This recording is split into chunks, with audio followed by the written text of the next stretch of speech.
Hello. So these are my two participants, 1 and 2, on the Zoom or Google Duo, whatever it is. And then Jada, scoot over so she can see your head. Thank you very much. Okay. Thank you all for coming to listen to my speech. I greatly appreciate it. My name is A.Bradley. Can you hear me okay? Yes. Okay, let me speak up just a little bit more.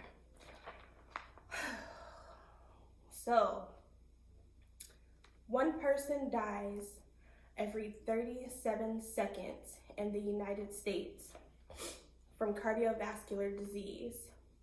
About 350,000 cardiac arrests occur outside of the hospital, and 7 out of 10 of those occur at home.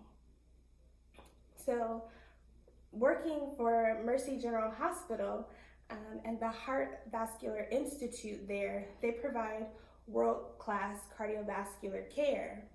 And what I've seen over my past 4 years working there is that there have been a lot of incidents in where families are not prepared for these occurrences.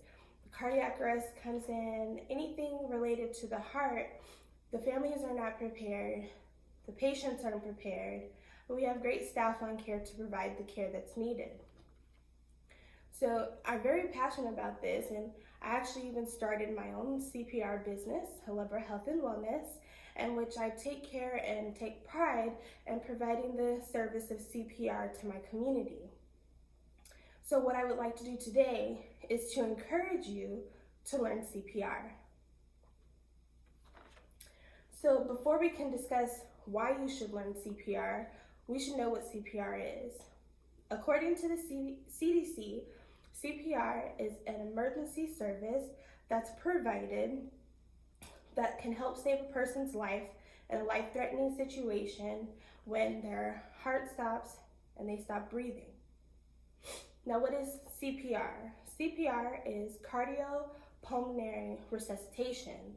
Cardio refers to your heart, pulmonary refers to your lungs, and resuscitation means to revive.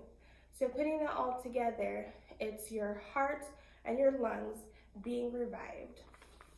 CPR.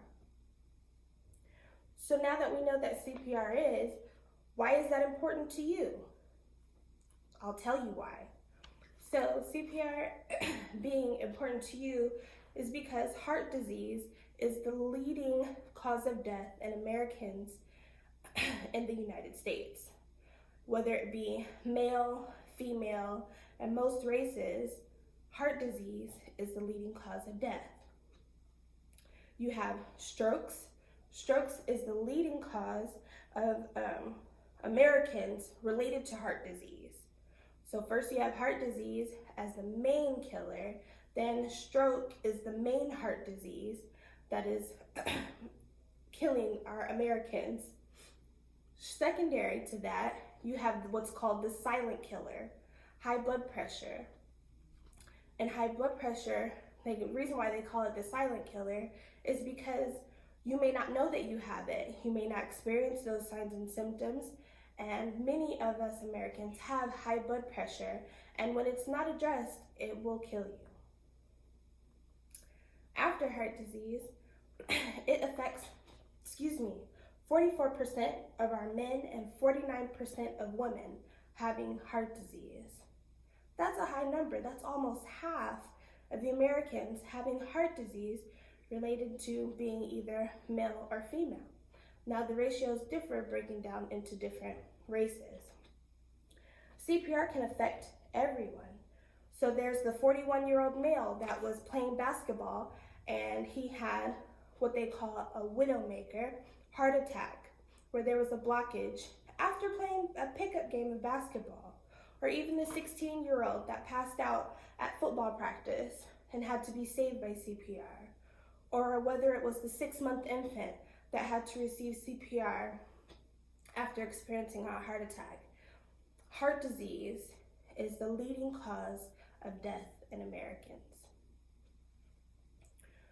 So now that we know why it's important, let's discuss why you should learn this. This skill is worth your time, and it can be a life-saving skill.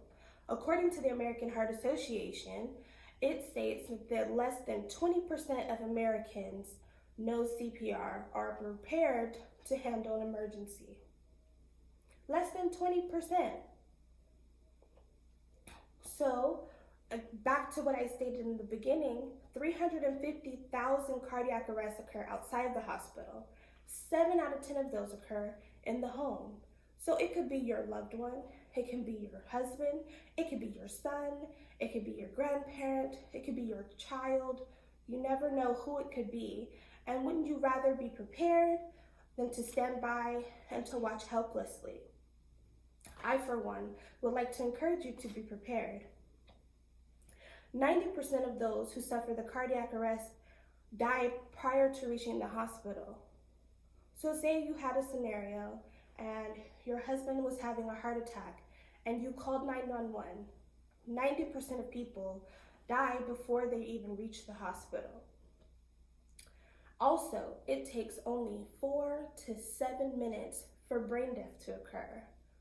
So while you're waiting for the ambulance to arrive and you're waiting to get the person to the hospital, 4 to 7 minutes and brain death starts to occur. And with that brain death, can be irreversible damage that occurs. So then they're unable to speak, they are unable to eat, they have to have feeding tubes, you're unable to utilize their limbs, so they cannot walk or talk. They're possibly vegetables. But you can have the opportunity in your hands to provide the life-saving skill of CPR.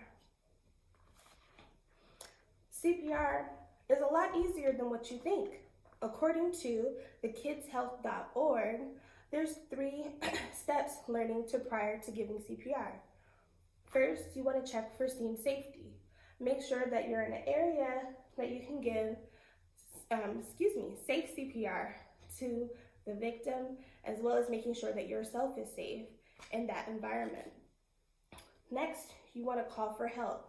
Call 911 or get an assistant to help you to call 911 so that you can care for that victim. The third step that the kidshealth.org provides us with is checking for signs of life, which are the heart beating or breathing. So you want to look at the heart and make sure that the heart, look at the chest and make sure the chest is rising. You're looking for breath. You're also listening to hear if the person is breathing, and you're checking their pulse here to see if you can get a heartbeat. Those are your signs of life that you're looking for. The American Red Cross provides us with the final 3 steps that we'll go over here and providing the CPR. The 4th step is giving those chest compressions, hard chest compressions, and what you're trying to do is CPR, get the heart pumping so that you can move the oxygen throughout the system so that the person can start breathing again. So the oxygen is going to go through the blood, go through the system, go to the brain to stop that damage that we were speaking about that occurs within those 4 to 7 seconds.